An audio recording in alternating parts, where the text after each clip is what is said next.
गुरु प्यारी साध संगत जी, आपका स्वागत है आपके अपने चैनल गुरु नानक साखी पर, जहां हर एक कहानी प्रेरणा है, हर कथा एक जीवन का पाठ।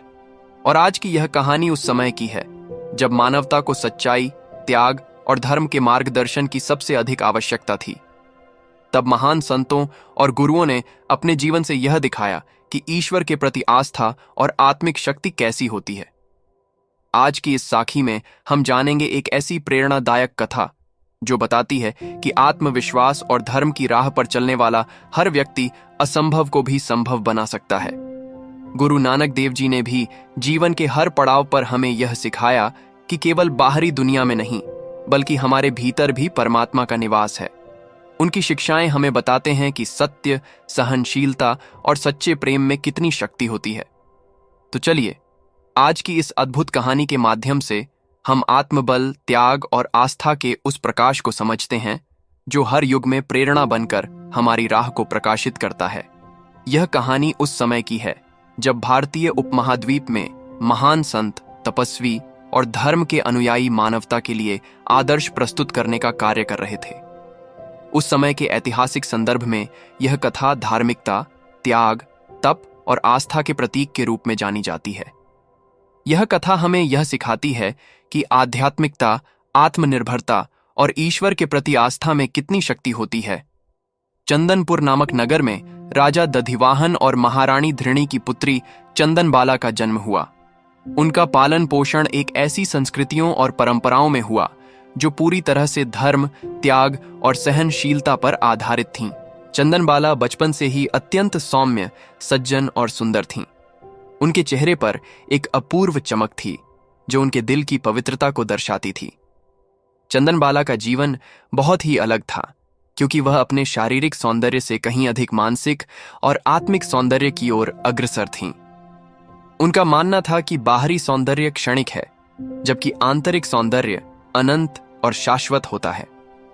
उन्होंने युवावस्था में ही यह संकल्प लिया था कि वह विवाह नहीं करेंगी और अपने जीवन को पूरी तरह से आध्यात्मिक उन्नति के लिए समर्पित करेंगी।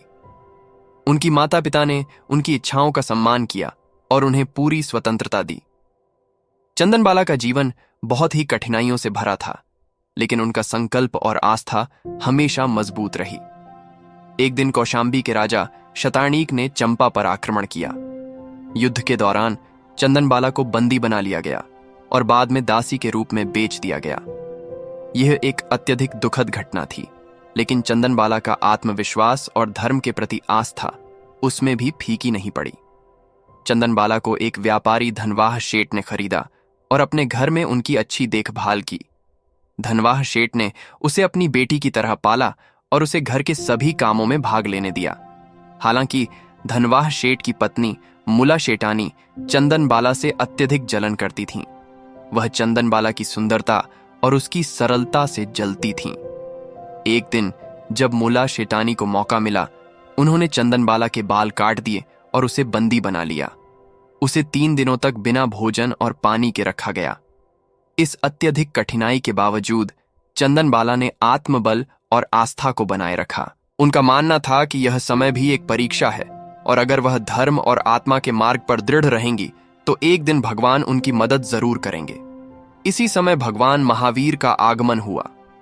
भगवान महावीर का जीवन सत्य, अहिंसा और आत्मज्ञान का प्रतीक था। वह संसार को यह समझाने आए थे कि केवल बाहरी दुनिया में नहीं, बल्कि आत्मा के भीतर भी परमात्मा का निवास है। भगवान महावीर ने आहरण, भिक्षाटन के लिए कुछ विशिष्ट शर्तें निर्धारित की थीं, जिनके अनुसार आहरण करने वाली महिला को विशेष परिस्थितियों का सामना करना पड़ता था। भगवान महावीर के आहरण के लिए 5 शर्तें थीं। पहली शर्त थी, महिला एक राजकुमारी होनी चाहिए। दूसरी, उसके सिर के बाल मुंडे होने चाहिए। तीसरी, वह बेड़ी में बंधी होनी चाहिए। चौथा, एक पैर घर के अंदर और दूसरा बाहर होना चाहिए। और 5वां, उसकी आंखों में आंसू होने चाहिए। इन शर्तों के अनुसार चंदनबाला पूरी तरह से उपयुक्त नहीं थीं, क्योंकि उसकी आंखों में आंसू नहीं थे। वह दुख के बावजूद अपने धर्म से कोई समझौता नहीं करना चाहती थी, लेकिन भगवान महावीर के सामने अपनी विनती रखते हुए उसने अपनी आंखों में आंसू बहाए। जैसे ही आंसू बहाए, चमत्कारी रूप से उसकी बेड़ी टूट गई और उसके सिर पर फिर से बाल उग आए। यह घटना चंदनबाला के जीवन में एक नया मोड़ लाती है। भगवान महावीर ने चंदनबाला से आहरण स्वीकार किया और उसे अपनी पहली शिष्य के रूप में स्वीकार किया। यह घटना न केवल चंदनबाला के लिए बल्कि संपूर्ण समाज के लिए एक प्रेरणा बन गई। भगवान महावीर के शिष्य बनने के बाद चंदनबाला ने अपने जीवन को पूरी तरह से धर्म, ज्ञान और आत्मज्ञान के लिए समर्पित कर दिया। उसने न केवल अपने आत्मबल को बढ़ाया बल्कि उसने संसार के दुखों और पीड़ाओं को समझने की गहरी समझ विकसित की। वह भगवान महावीर के उपदेशों पर ध्यान देने लगी और उनका अनुसरण करने लगी। चंदनबाला ने बहुत जल्द ही केवल ज्ञान, आध्यात्मिक ज्ञान प्राप्त कर लिया। उनका जीवन अब केवल सांसारिक चीजों से परे था। वह अपने जीवन को दूसरों की भलाई और समाज की सेवा में समर्पित करती थीं।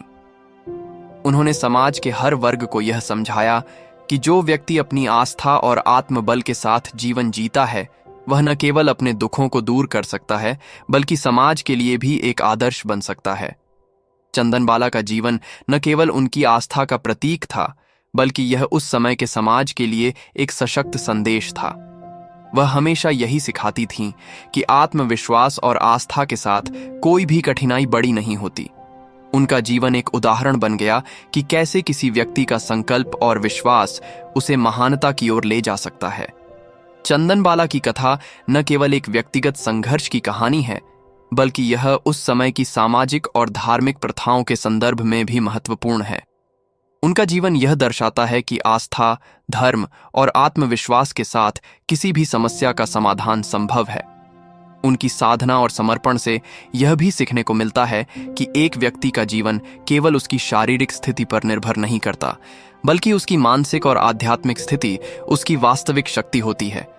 चंदनबाला की तरह अगर हम भी अपने जीवन में आस्था और विश्वास को प्राथमिकता दें तो हम भी अपने जीवन के उद्देश्य को पहचान सकते हैं और उसे पूरा कर सकते हैं। गुरु प्यारी साध संगत जी, आशा करते हैं आपको आज की कहानी पसंद आई हो और आपने इससे कुछ नया सीखा हो, तो हमारे चैनल गुरु नानक साखी को सब्सक्राइब जरूर करें और वीडियो को लाइक और शेयर करें ताकि गुरु जी की शिक्षाएं और प्रेरणाएं अधिक से अधिक लोगों तक पहुंच सकें। हर कहानी में छिपा जीवन का सत्य और नई सीख। ऐसे ही और भी प्रेरक वीडियो के लिए जुड़े रहें हमारे साथ।